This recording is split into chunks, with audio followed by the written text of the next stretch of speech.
Assalamualaikum warahmatullahi wabarakatuh. Perkenalkan, nama saya Teguh Wahyudi, CEO dari Sari Raya Corporation Japan. Saya perkenalkan, Sari Raya berdiri dari tahun 2005 Februari, ya. Artinya sekarang sudah 15 tahun. Ya. Kegiatan Sari Raya meliputi 6 bidang, diantaranya produksi tempe yang pertama kali menjadi kegiatan pertama Sari Raya, terus kemudian ada restoran halal, kemudian ada halal mat, ya, terus kemudian ada juga online, ya, online shop yang dikelola oleh teman-teman muda, terus kemudian ada trading, terus yang terakhir kita melaksanakan impor ekspor, ya, dan ini alhamdulillah kita sebarkan ke seluruh Jepang. Maksud dan tujuan kami adalah bagaimana supaya kaum muslim, ya, dan terutama warga Indonesia yang ada di Jepang dan sekitarnya, ya, ini bisa menikmati produk-produk kita, ya, produk halal dari Indonesia, ya. Ini harapan kita, ya. Mudah-mudahan, ya, ke depan Sari Raya menjadi perusahaan dwi nasional, ya, menjadi mitra terbaik Indonesia dan Jepang, ya.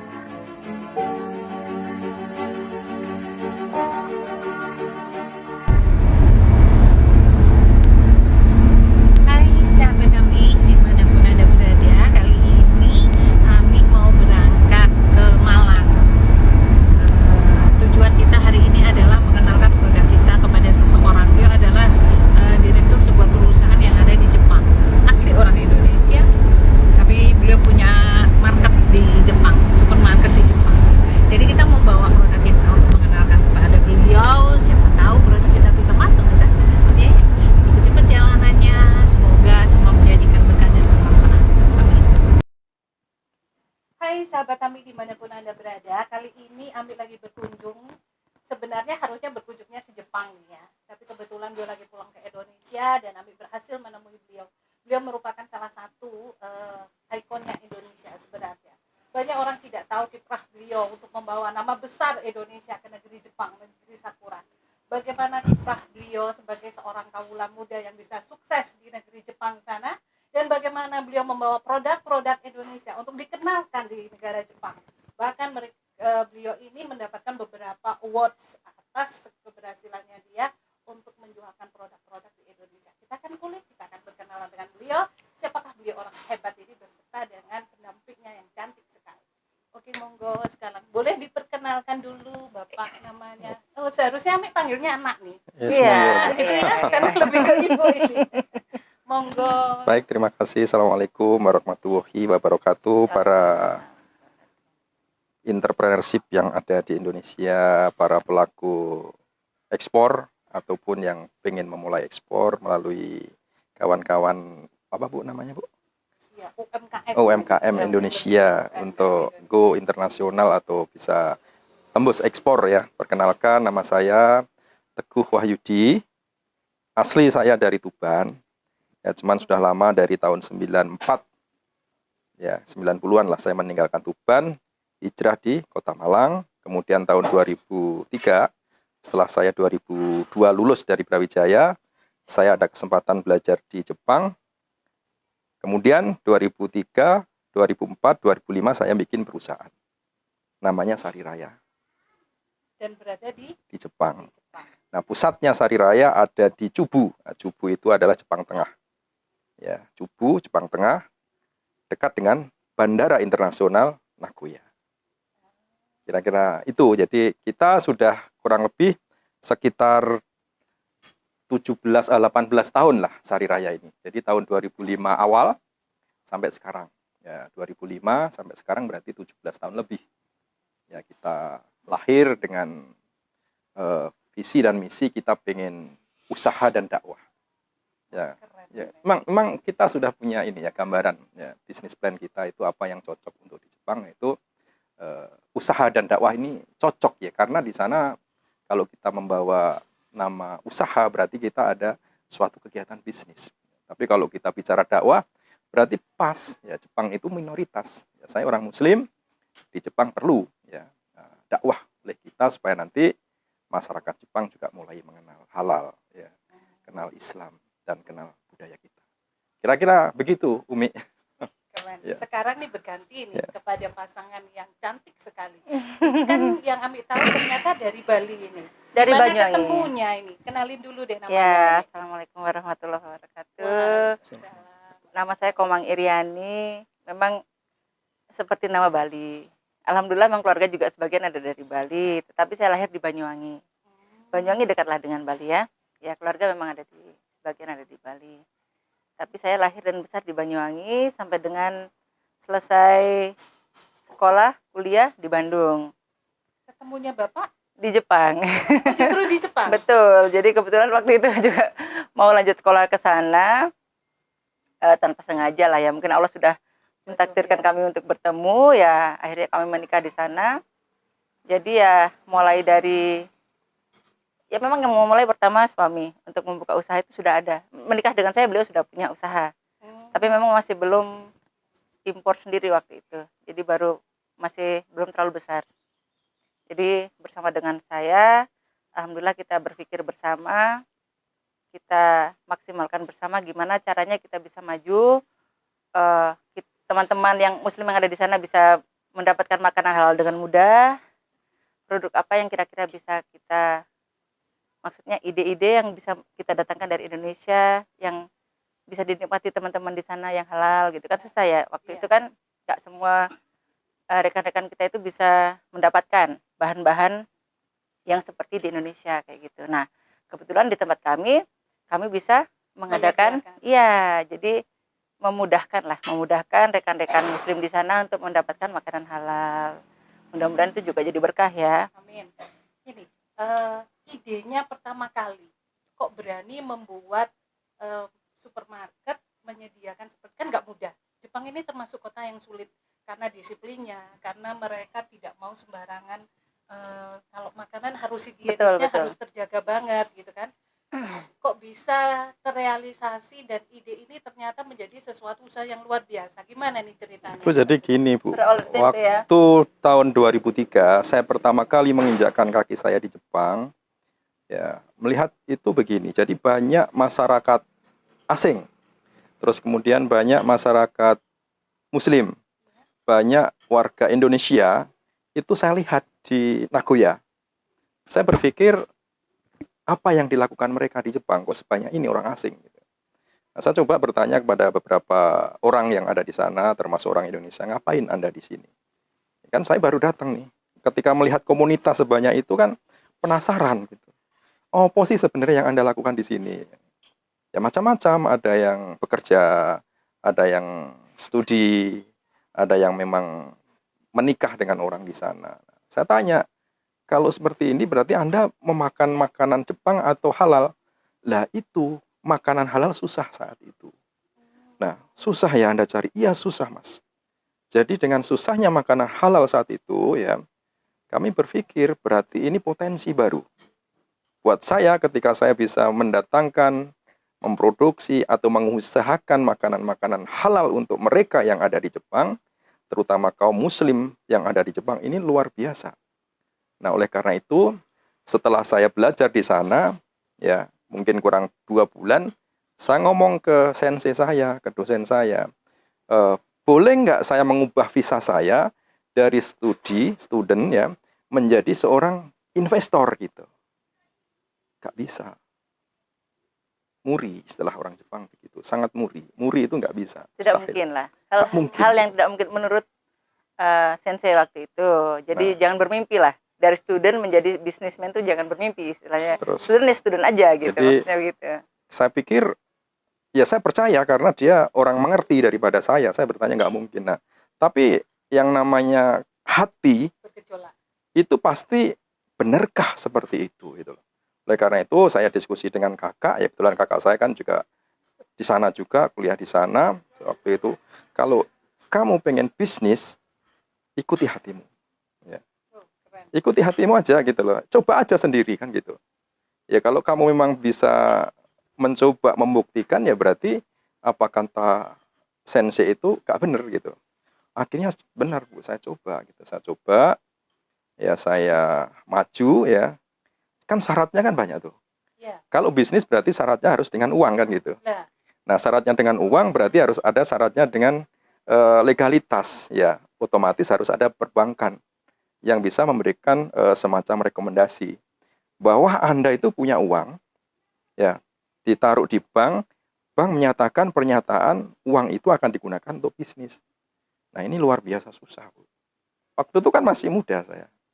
Ibaratnya, itu, makanya kan ya, bingungnya di situ. ya, waktu itu masih Waktu muda. saya dikenali sama Pak Nur itu, dia bilang orang ini keren banget, dia punya semangat tinggi, dia nggak pantang menyerah, dia nggak punya modal gede, bukan anaknya pengusaha atau anaknya istilahnya itu konglomerat, tapi dia bisa gitu loh. Makanya ini gimana nih Ya, akhirnya? jadi setelah kakak memberi dukungan, oke silakan lanjut aja sendiri. Meskipun dari sekolahan kira-kira sudah tidak memberikan suatu lampu hijau ya, artinya memperkecil niatmu, ya memperkecil hatimu, lakukan kan gitu. Nah oleh karena itu saya punya dana, saya punya modal, karena sebagai investor tentu ada syarat minimal kan begitu. Nah terus kemudian saya datang ke bank, Bu, sesuai dengan urutan, ya Persyaratan persyaratan pengajuan untuk mengajukan visa visa. studi mengubah menjadi visa investor. Itu saat itu. Nah, kemudian bank pertama menolak. Meskipun aku punya duit, duitku tak taruh bankmu gitu. Kasih aja saya keterangan gitu. Ditolak itu. Dia nggak mau. Karena mungkin Khawatir mungkin ya karena mereka jangan-jangan nanti ada hubungan teroris macam-macam kan gitu ya. Saat itu kan gencar-gencarnya Iya, loh iya, teroris iya, itu benar. tahun 2004 ya Bali Iya, macam-macam iya. ya itu itulah karena apalagi aku berhubungan dengan makanan halal. Image-nya mereka pasti wah ini bahaya kan gitu. Mungkin saat itu Ketolak. Islam dalam konotasi yang kurang pas di mata Ya Jepang bener lah itu gitu. sangat-sangat jelek kita image kita. Terus kemudian mencari bank lain yang kedua juga ketolak. Ini ya deh. Ini ketolak. Terus kemudian bank ketiga ketolak lagi. Kita kasih duit enggak mau, Bu. Cuman aku minta surat keterangan bahwa aku punya duit untuk bisnis yang itu. Nah, ketolak. Terus yang keempat juga begitu. Jadi bank keempat ketolak, wis bismillah. Kalau mang yang kelima ini ketolak berarti mang rezeki saya tidak di Jepang, saya harus pulang. Ya, tapi alhamdulillah bank yang kelima ini mau. Namanya Okasaki Ginko, Okasaki Bank. Bank Okasaki. Bank Okasaki, Bank of Okasaki ya. Mau terus kemudian inilah ada syarat yang paling utama sebenarnya ya, keterangan dari bank saya dapatkan, kemudian kelengkapan untuk ke immigration yang ada di sana saya penuhi, majulah saya. Visa studi saya tak ganti menjadi visa investor saat itu. Nah ternyata tidak lama kemudian, ingat saya sih mungkin 1 bulanan ya, visa saya diganti menjadi visa investor oleh pemerintah Jepang melalui Kementerian Imigrasi. Nah saat itulah satu-satunya orang Indonesia yang mengubah visa studi menjadi visa investor itu adalah kami, Sari Raya. Itu saat itu. Nah, itu memang rezeki saya udah di sana. Nah, dari situ saya mendirikan pabrik tempe. Karyawannya dari Indonesia. Terus kemudian jadi bawa orang Indonesia ke sana untuk buat tempe. Betul. tempe. Terus kemudian saya punya restoran bawa koki dari Bojonegoro. Ya, saya punya Jadi pekerja merinding. orang Jepang, syaratnya ya saya angkat orang Jepang ada 3 saat itu sebagai staf Sari Raya. Jadi saya punya restoran, saya punya halal mat, saya punya pabrik tempe tahun 2005. Awalnya start November 2004. Sebenarnya sudah punya modal banyak dong memang Pak Teguh. Sebenarnya nggak banyak ya Bu ya. Saya waktu kita sekolah ya Iya. belajar di sana, setiap Sabtu dan Minggu Iya. saya itu keliling Bu. Itu belum punya perusahaan saya, keliling dengan kendaraan. Saya punya kendaraan Chery gitu. Ke rumah Bu, ke rumah door to door itu. Di belakang saya isi barang-barang halal, terutama dari Malaysia barangnya itu. Waktu Ya. itu, waktu Jadi itu. sudah berdagang. Berdagang keliling tapi tidak punya perusahaan bendera. Istilahnya Bisa untuk ya di part sana? Ya, part-time secara saya. diam-diam ke teman-teman sendiri kayak Part gitu. time saya. Jadi ini adalah part time saya. Kalau part time kita dikasih kesempatan part time setiap mahasiswa itu 4 jam per hari. Saya gunakan Sabtu dan Minggu ini untuk berusaha berjualan saya. Dagang. Saya tidak kerja di perusahaan, saya tidak part time di perusahaan, tapi ketika saya libur sekolah, saya jualan keliling. Nah, setiap jualan keliling Sabtu dan Minggu itu Ditabung. hasilnya lumayan gede, lumayan besar gitu. Jadi saya Sabtu pagi keluar, Minggu saya keluar, itu hasilnya luar biasa, Bu. Nah, itulah saya tabung. Jadi dalam 1 tahun itu sesuai permintaan, aturan, pemerintah Jepang minimal sebagai investor punya dana sekian, alhamdulillah kami punya. Terpenuhi. Dari situ saya. Subhanallah. Itu bantuan Allah luar biasa ya di situ ya. Nah, oleh karena itu saya sudah fashion saya memang sudah oh iya ya, berarti berbisnis dan berdakwah makanan halal seperti ini memang di sini potensi dan peluangnya insya Allah masih terbuka lebar gitu. Dan pelakunya masih jarang sekali. Dan orang kita itu masih belum ketemu saya. Hanya orang orang Pakistan, orang Sri Lanka, orang Bangladesh, dan ada beberapa kawan Jepang yang mengusahakan saat itu. Ya, tapi Malaysia kebanyakan itu. Atau produk-produk negara mereka. Bangladesh, Pakistan ya paling dari negara India sana paling yang masuk. Tapi yang namanya Indonesia itu belum. Ya, kecuali Indomie memang ada orang Jepang yang memang sudah mengusahakan dari dulu. Indomie, termasuk bumbu Indofood. Nah, oleh karena itu mobil saya banyak produk-produk dari Malaysia. Terus kemudian ada beberapa produk Indonesia yang tadi Indomie sama Indofood tadi itu saya jual, Bu.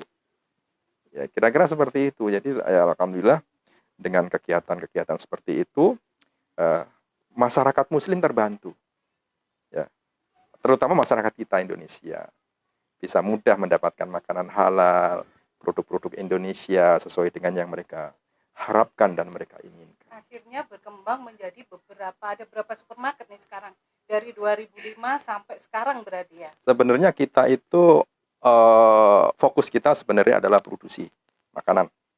Ya, fokus kita nih. Terus kemudian fokus kedua adalah mendistribusikan, distributor, trading, importir. Ini fokus kita ke sana, arah kita. Nah, tapi kami menginginkan orang-orang yang tinggal di sekitar Sari Raya itu tetap bisa belanja secara retail. Ya. Nah, berarti saya harus mendirikan minimarket tadi, supermarket, minimarket tadi harus tak dirikan gitu. Supaya nanti mereka yang ada di sekitar Sari Raya bisa belanja, Bu. Ya, radius katakanlah 30 kilo, 40 kilo dari Sari Raya tetap bisa datang belanja. Oleh karena itu kita dirikan tahun 2005 itu Sari Raya Mart pertama. Terus kemudian ada restoran, terus kemudian pabrik tempe. Nah, setelah berkembangnya hari, bulan, dan tahun, sekarang kurang lebih sekitar hampir 18 tahun, ya memang kita tidak mulus ya, Bu ya. Bahkan kita dalam perjalanan itu pun berapa kali ya bangkrut ya pernah gitu loh. Berapa kali kita nggak bisa apa-apa ya bisa kita. Tahun 2005 sampai 2010 itu kondisi kita yang benar-benar susah sekali. Ya, hampir 6 tahun ya kita mendapatkan dan merasakan kondisi Sari Raya itu kondisi yang paling susah. Mau tutup nggak bisa, mau berkembang nggak bisa. Ya karena apa? Karena pengeluaran semakin banyak, penjualan juga nggak begitu sempurna ya, artinya penjualan susah sekali. Nah, kebetulan di dalam perusahaan itu kan ada bertiga ya, saya, kakak, terus kemudian sebagai ini POD-nya. Ya POD-nya ada 3, saya sebagai presiden direktur, kakak, terus ada satu kawan Jepang sebagai pecinta Indonesia. Nah, akhirnya kita meeting di antara POD di tahun 2010 ya kalau nggak salah ya. Atau 2008 lah kita meeting dengan kondisi yang sangat terjepit kita. Siapa sekarang yang kira-kira bisa melanjutkan Sari Raya, kita berikan. Karena hutang kita udah banyak sekali di bank. Saat itu gitu ya, di bank. Tapi sebenarnya bukan kami. Mengalami seperti itu. Ya, Mengalaminya di bawah 0. Bukan 0, di bawah 0. Sangat terpuruk ya. Waktu menikah tahun berapa itu? Saya menikah 2007 menikah. Oh, berarti ya pas detik-detik. Ya, saya yang susah-susahnya. Jadi kondisi seperti itu kita sampaikan ke POD, kira-kira siapa yang siap melunasi hutang Sari Raya, kemudian ngurusi Sari Raya, ternyata nggak ada yang bisa. Nggak ada yang mampu, nggak ada yang mau. Ya, saya nggak mau. Oke, kalau seperti itu, saya ambil alih. Semua saya ambil alih, semua tanda tangan, ya, keluar dari Sari Raya. Ketika nanti Sari Raya siap mengembalikan modal yang diinvestkan, kita kembalikan. Ketika mampu, ya alhamdulillah sudah kita kembalikan, dan kita sudah akhirnya ya sudah mereka sudah keluar. Ya kalau you pengen tetap bantu kami, bantu kita gaji sebagai staff. Ya kecil dari awal, tapi kalau kita mampu ya naik. Sampai sekarang ada satu yang ikut kita. Ya terus Bu sampai sekarang. Jadi terus kemudian dari tahun 2011 itu kita mulai kelihatan bangkit. 2013 kita mengenal dunia luar. Artinya dunia luar itu kami menganggap kami tinggal di Jepang, kami mulai mengenal Malaysia, ya, kami mengenal Thailand, terus kami mengenal Indonesia dengan adanya Trade Expo itu. Kami sering dapat undangan dari Indonesia, dari Kementerian Perdagangan. Kita selalu dapat undangan di Madrid, ya, Malaysia, terus kita dapat undangan di Thailand. Kita selalu datang gitu ya. Karena yang mengundang dari kementerian, kita difasilitasi untuk membeli produk-produk mereka gitu. Oh, malah membeli produk mereka untuk bisa masuk ke Jepang. Sari Raya. Iya, masuk ke kita. Bahkan kita sudah MOU dengan pemerintah Malaysia tahun 2015. Sari Raya akan menjadi pintu masuknya produk-produk halal Malaysia. Saat itu, ya. Kita MOU dengan pemerintah. Ya sudah, dari situlah kami mulai mengenal dunia luar. Nah, oleh karena itu ya sudah, berarti kita mulai fokus produksi, ya, mendistribusikan makanan halal, terus kemudian retail ya mulai kita garap. Ya. Nah, sekarang kita ada sekitar 11 divisi Sari Raya. Ya, mulai dari produksi tempe, produksi bakso, halal fried chicken. Ya, ini kita franchise-kan. Halal fried chicken ini adalah satu-satunya KFC Indonesia yang ada di Jepang. Yang halal. Ini sekarang ini. Jadi ini akan kita kembangkan ke seluruh Jepang. Terus kemudian kita ada Halal Kombini Plus ya, di mana Halal Kombini Plus itu adalah gabungan antara halal mat sama halal fried chicken. Jadi orang bisa belanja, orang juga bisa makan di situ. Ini sudah ada cabangnya di Nagoya. Terus kemudian ada Sari Raya Mat itu sendiri. Terus kemudian kita juga punya halal stick and shake ya. Terus kemudian kita juga punya yang baru kemarin itu pizza halal, pizza station juga kita punya. Terus kita juga punya gudang distributor juga kita punya. Terus kita juga punya food truck, halal food truck yang keliling itu. Food truck ada kita. Itu kita keliling, jadi terus. Dan yang kita kembangkan sekarang itu adalah online shop. Jadi online shop kita sudah punya gudang sendiri, ya, dan dikelola oleh para milenial muda, ya, entrepreneur muda, mahasiswa atau mungkin kaula muda, itu yang mengelola. Meskipun mereka tidak tinggal di Jepang, mereka bisa jualan. Tapi marketnya adalah mereka yang ada di Jepang. Jadi mereka hanya mengelola dari mana mereka berada. Kalau mereka berada di Malang, ya mereka cuma ngurusin penjualan dari Malang aja. Wow. Tahu ya, maksudnya dia punya online nih, namanya Malang Halal Food misalkan. Dia mencoba untuk menjual produk-produk yang sudah ada di gudang Sari Raya, dijual ke seluruh Jepang. Dia di tempat di Malang. Di Malang. Ya. Ada yang di Jogja, ada yang di tempat lain, itu ada. Jadi Pak Teguh, ini merekrut kaula muda untuk bisa bekerja seperti itu, apakah memang ada pembimbingan atau bagaimana ya? tentu Untuk yang pemain dulu nih. tentu kita kasih tahu caranya. Jadi aturan-aturannya. Jadi katakanlah ibu punya Saya nih punya binaan anak pondok pesantren nih. Ya, nah dia kan rata-rata punya HP nih, Ya. smartphone hampir sekarang kan punya nih. Ya. Nah, tinggal mereka bikin usaha, ya, artinya akun online, boleh Facebook, boleh Instagram, bebas saja namanya. Nah, nanti semua produk-produk yang dijual adalah produk-produk Sari Raya yang sudah ada di Jepang. Ya, dibikin yang menarik, hari-hari mereka promosikan di Jepang. Ada pelatihannya juga. Ada, kita ajarin. Jadi kita ajarin. Zoom gitu. Iya, jadi aturannya seperti ini, Anda nanti cara menjual seperti ini, kita kan sudah ada sistem nih. Ya. Jadi mereka bisa langsung komunikasi dengan warehouse online-nya Sari Raya. Jadi hari ini produk yang tersedia sejumlah ini, namanya ini, jumlahnya sekian. Mereka tinggal jualan aja, Bu. Wow. Nah, seperti itu. Jadi sekarang ini kalau yang punya smartphone seperti ini, ya, daripada hanya dipakai chat nggak ada hasil, sekarang sudah berhasil, bisa menghasilkan sesuatu, ya, dari Jepang. Yen ini yang kita Pak berikan. Teguh, ide briliannya dari mana? Kok Anda ini bukan ngomong orang Tuban itu kan bukan kota besar ya. Iya. Kota kecil ya. Sama kayak kita, adik saya di Malang, di Madiun kan gitu. Ini anak desa, kalau dibilang anak desa. Iya. kenapa punya pikiran sangat brilian sekali terus bisa seperti itu, gimana nih ceritanya? Saya pikir ini sesuatu yang siapapun bisa lah, Bu. Ya, artinya kalau kita itu sudah ada kegiatan, ya satu fokus kita, jalan kita. Biasanya yang lain itu akan ngikutin biasanya. Itu udah otomatis rumus bisnis itu begitu. Jadi ketika satu usaha itu sudah jalan, ya biasanya yang kedua, ketiga, dan seterusnya itu secara mengikutin. Oh iya ya, berarti ketika saya datang di mana, karena kegiatan sudah jalan, yang ngikutin gitu. Nah, otomatis kalau sekarang ini dengan kondisi apalagi COVID seperti ini, ya, yang paling mudah adalah belanja online. Sedangkan online saya itu sudah dari tahun 2012 atau 13, sudah lama sebenarnya. Sudah lama saya. Cuman gudang sendiri ini baru 2020 kemarin. Kita pisah online, sudah punya gudang sendiri, dan siapapun bisa menjadi dropshipper istilahnya ya, terhadap bisnisnya Sari Raya. Jadi kita memberikan suatu kesempatan buat para milenial muda, ya baik itu masih duduk di SMA atau SMU sekarang, mahasiswa, ya mulai dari semester awal sampai semester akhir, itu sudah bisa bisnis online. Ya, online bukan di Indonesia, tapi online di Jepang. Tugas mereka apa?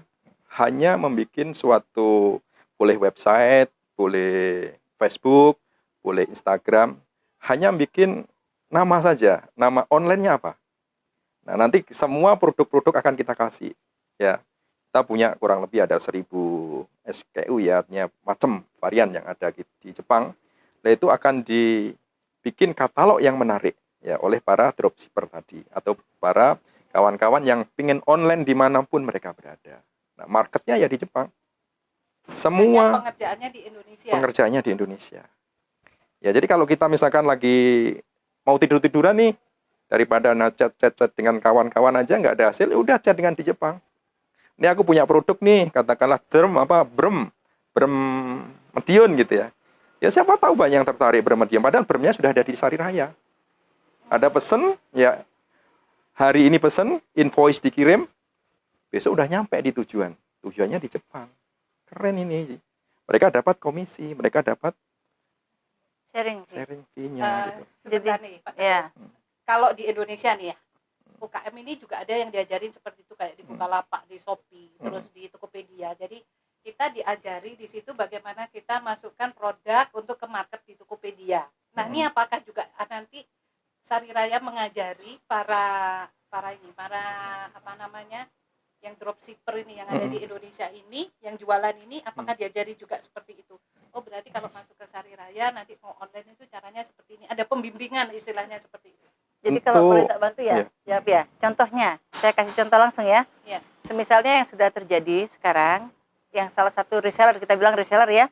Salah satu reseller kita itu dulu ada namanya Mbak Ratih.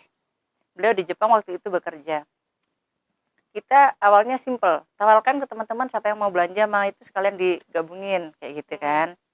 Nanti bisa lebih ongkos kirimnya lebih murah. Itu kan sudah umum ya. Iya. Rata-rata teman-teman kalau yang komunitasnya agak banyak, kita kasih masukan seperti itu. Terus kemudian Mbak Ratih, kita kasih tambahan masukan, kalau bisa jangan cuma ke teman-teman yang sekitar deket banget, yang agak beda kecamatan misalnya kayak gitu ya. Kalau ada teman-teman yang sana, tawarin sekalian gitu. Akhirnya membuat sampai jadi peminatnya lebih banyak. Nah, dari situ kalau bisa bikin itu account di Facebook atau apa biar lebih banyak itunya iklannya, maksudnya ngabarin ke pembelinya itu biar bisa mencakupnya lebih luas kayak gitu. Dari situ di sela-sela waktu kerja beliau dibikin, ternyata dia posting mulai dari bawang merah misalkan misalnya kayak gitu, ternyata ada yang tanya bawang merah, ada yang ngechat gitu kan, minat bawang merah. Oh iya, ada yang lain nggak? Ada ayam, ada cabai, ada semua ada. Dari situ terbentuk, dari yang simpel sederhana tadi terbentuk market. Nah, di situ kita bimbing lagi untuk data stok kita ya. Jadi ready, memang harus fokus, memang nggak bisa disambi-sambi hanya sekedar hobi terus hilang timbul nggak bisa. Jadi harus fokus karena kan orang nanyakan ingin belanja kan setiap hari mungkin ada. Jadi harus berbalas langsung agar orang yang berminat beli seperti dilayani dengan sungguh-sungguh kayak gitu kan. Kalau hanya main HP terus ada orang chat kita malas-malas balesin, ya nggak bisa. Jadi memang harus semangat gitu. Maksudnya Sewaktu-waktu ada yang bertanya kita jawab balesin kayak gitu. Terus sistemnya sudah kita bimbing, diajarin untuk bikin invoice, diorderkan ke gudang kita. Kemudian cara pembayarannya juga sudah kita sampaikan di awal, dikasih tahu mau bayar transfer duluan atau bayar di tempat, ya kan? Oh, COD itu ya. Betul. Berarti memang ada pelatihannya. Jadi kalau misalkan orang baru nih yang buta, Ya. gaptek lah bahasa sekarang gaptek. Tapi kepingin begitu denger nih, kayak mungkin pemirsa yang ada di sini, sahabat-sahabat, wah kayaknya kok bisa chat ke Ami. Mi, mau dong. Kalau gitu saya mau juga nanti nawarin. Gimana nih caranya? Nami jawabnya gimana ini? Ya, jadi Oh langsung begini. hubungin Pak Ya. Teguh atau bagaimana? Jadi memang harus ada coaching di awal. Jadi ada diskusi, kita Zoom gitu ya. Ya. Zoom, jadi kita Diarahkan, terangkan diarahkan. aturannya seperti ini. Anda baca dulu aturannya, kalau Anda nggak mengerti, tanya ke Sari Raya. Nah, setelah Anda mengerti semuanya, tentu ini menjadi bahan Anda untuk memberikan suatu keterangan kepada semua customer yang ingin belanja ke Anda. Kan harus paham. Harus Jadi paham dulu. seandainya ada pembeli yang mau tanya, Mbak ada ayam nggak? Ayam apa ya? Ayam Vesta. Oh ada. Itu rasanya gimana ya misalnya? Rasanya pedes nggak? Pedes nggak ya? Kan nggak mungkin seperti itu. Sebagai diajari. Jadi mereka harus paham. Jadi paham jangan produk yang sampai dijual. mereka tidak mengerti. Jadi gini, misalkan awalnya mereka harus baca nih aturannya. Aturan untuk menjadi online di Indonesia untuk market di Jepang. Ibaratnya gini, Mi. Jadi gudang yang ada di Jepang ini gudangmu. Ya, gudang Sari Raya yang ada di Jepang itu gudangmu. Jadi Anda harus paham, harus mengerti produkmu itu apa yang dijual. Terus harganya berapa, itu kan sudah ada semua. Fotonya kayak apa, modelnya kayak apa, Anda harus mengerti. Ini adalah kamus Anda, ini bahan dasar Anda untuk jualan. Ketika Anda enak untuk bicara, menerangkan kepada calon-calon customer Anda, mereka lebih welcome, lebih senang pastinya. Kan begitu. Kalau nggak ngerti, wah ini aku mau beli ayam, ayamnya beratnya punya berapa kilo aja ya gitu. Oh ya sebentar ya, kan nggak mungkin toh. Artinya, oh ya Mas ada 800 gram. Sudah diajari Pasti dengan detail. harus Iya. gitu. Ada berapa Minimal tahu macam. barang yang dijual itu barang apa. Keren sampai sedetail itu. Iya mikirnya, harus ya. no. Jadi bukan Agar sekedar bisa menjawab.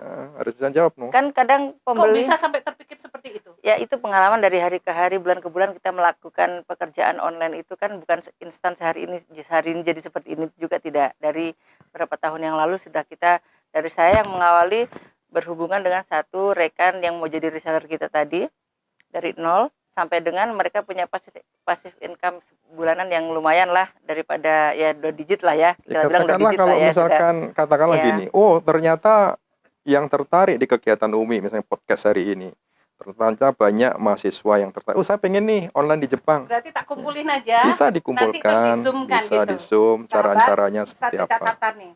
Jadi kalian yang mau melihat ini, mendengar ini, dan kalian butuh untuk bisa menjadi salah satu dropshipper atau pengusaha online yang ada di Jepang, nanti akan dikumpulin, silahkan chat pada admin, nanti kita akan kumpulin, kita akan nanti mengadakan Zoom dengan beliau, bagaimana tata caranya untuk menjadi dropshipper yang ada di Jepang walaupun kalian ada di Indonesia gitu ya. Betul, Satu betul. poin, keren banget. Masih ada Betul. banyak pertanyaan ini. Mungkin ini nanti jadi panjang. Ini Pak Teguh, itu sesuatu yang luar biasa. Mungkin itulah salah satu dakwah yang panjenengan utarakan tadi. Di sini Amit juga dengar bahwa panjenengan ini sudah mendapatkan beberapa awards, penghargaan. Walaupun orang Indonesia, tapi mendapatkan penghargaan dari Jepang. Ini kan juga luar biasa banget. Gimana ini? Ya jadi gini, jadi kami juga meskipun kami orang Indonesia yang punya bisnis di sana, tapi kita sudah sebenarnya sudah menjadi pihak bagian dari pemerintah Jepang. Ya kami juga dekat dengan pemerintahan yang ada di sana ya, misalkan dari dengan wali kota ya sering kita undang juga ketika Warga kita negara tetap Indonesia atau sudah Jepang? warga Indonesia. Indonesia, cuman kami Oh. sekarang permanen residen Mi, di Permanen sana. residen di sana, Oh, tapi Permanen. iya, bisa Ya saya seperti permanen Mi. Jadi kami semua permanen residen di sana. sudah di sana, jadi kegiatan saya di sana ya semua kita persiapkan ya. Kita permanen. Terus kalau dengan pemerintahan ya itu, jadi ketika kita ada acara ya kita tetap libatkan pemerintah, bukan Indonesia tapi pemerintah Jepang. Kita juga menjadi bagian dari Kadin Jepang. Jadi ketika kita butuh apa-apa, mereka support nih. Jadi karena kita menjadi bagian mereka gitu. Nah kalau Umi di sini mungkin ada Kadin Indonesia, kami ada Kadin di Jepang namanya Soko Kaigi di sana itu Soko Kaigiso yang membawahi beberapa pengusaha yang ada di Jepang. Nah, sehingga kami juga sering, misalkan kami diliput oleh media sana, terus kemudian ada kadinnya sana yang meliput kami, terus beberapa sesuatu yang kira-kira ya kami sering beberapa diwawancarai juga di TV-TV di sana. Nah, kalau dengan pemerintah Indonesia sendiri 2 kali award yang kita dapatkan. Yang pertama Ambassador Award tahun 2020, terus kemudian yang kedua Prima Duta Award tahun 2021. Kemarin ya. Sebenarnya Prima Duta Award itu diberikan kepada pengusaha besar ya, kakap rata-rata pasti negara tersebut. Ya, kalau Jepang itu pasti tidak lepas dari Mitsubishi, Sumitomo, dan perusahaan-perusahaan besar yang lain. Perusahaan raksasa lah ya. Hanya saja tahun kemarin ya, sebenarnya kami tidak monoton bisnis. Kalau kita monoton bisnis, kami pasti akan kalah dengan para pengusaha Jepang. Ya, tapi karena ada ya seperti ini, Mi, kita membantu UMKM, kita mengedukasi UMKM, ya kita mengcoaching UMKM. Ya apa sih caranya supaya teman-teman UMKM itu bisa masuk di pasar Jepang? Jadi ada beberapa penilaian gitu loh. Penilaiannya adalah penilaian apa yang bisa kita berikan terhadap negara. Bukan melulu materi maksudnya, bukan melulu pembelian kita gitu. Kalau pembelian kita pasti kalah dengan mereka yang kakap. Pasti kalah lah, kita ya, kan perusahaan pasti masih belum dalam 1 tahun mereka dibandingkan dengan yang sudah nasional kan pasti beda ya. Apalagi kita makanan gitu loh, ya kan, kalah kita. Tapi beberapa mereka tidak bisa lakukan, ya perusahaan itu. Tapi kalau kita bisa melakukan, kita mengajak teman-teman UMKM, ayo toh kita jualan ke Jepang itu mudah loh gitu loh. Anda UMKM, Anda punya produk bagus, ya udah. Ayo semua kita labkan di Jepang, ya kita izinkan semua di Jepang. Udah. Kita beli dah produknya semua. Ya, produk Anda di Jepang produknya Anda.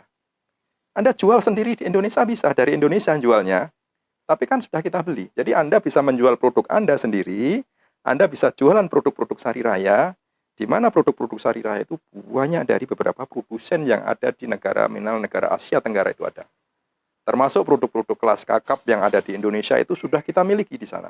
Anda bisa jual itu gitu loh. Jadi bukan hanya produk Anda sendiri yang Anda jual, tapi Anda bisa jualan produk-produk nasional Indonesia.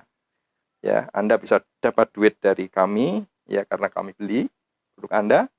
Terus kemudian Anda juga bisa berjualan langsung lah. Kalau semua UMKM di Jawa Timur punya pemikiran yang seperti itu, saya pikir ya produk-produk kita Indonesia itu akan dengan mudah tersebar di Jepang. Apalagi ya di sana itu orang kita rame banyak. Keren. Ya rame sekali orang kita, apalagi orang kita orang Muslim ya, orang Asia Tenggara itu rame di sana. Nah, artinya apa? Rasa-rasa yang kita butuhkan atau mereka inginkan, tak pikir nggak jauh beda rasanya. Ya. Apalagi produk-produk pertanian ya. Ya mereka pasti semua membutuhkan. Bukan hanya Indonesia, tapi hampir semua negara ya, apalagi Asia Tenggara itu pasti mau mereka. Yang penting kita bisa bersaing aja sudah. Nah, itulah. Sahabat, tapi dimanapun Anda berada, kita kan dulu di sini karena ada nanti pertanyaan-pertanyaan yang lebih keren lagi karena beliau ini juga merupakan salah satu seseorang yang siap berbagi dan memberikan beasiswa untuk para mahasiswa atau kawula muda yang ada di Indonesia untuk ke Jepang. Pada banyak yang tidak tahu kan, tapi itulah beliau. Maka jangan pernah lelah berbuat kebaikan karena kebaikan pasti akan mendapat kebaikan. Kita ketemu di part 2 untuk selanjutnya. Wassalamualaikum warahmatullahi wabarakatuh. Waalaikumsalam warahmatullahi wabarakatuh.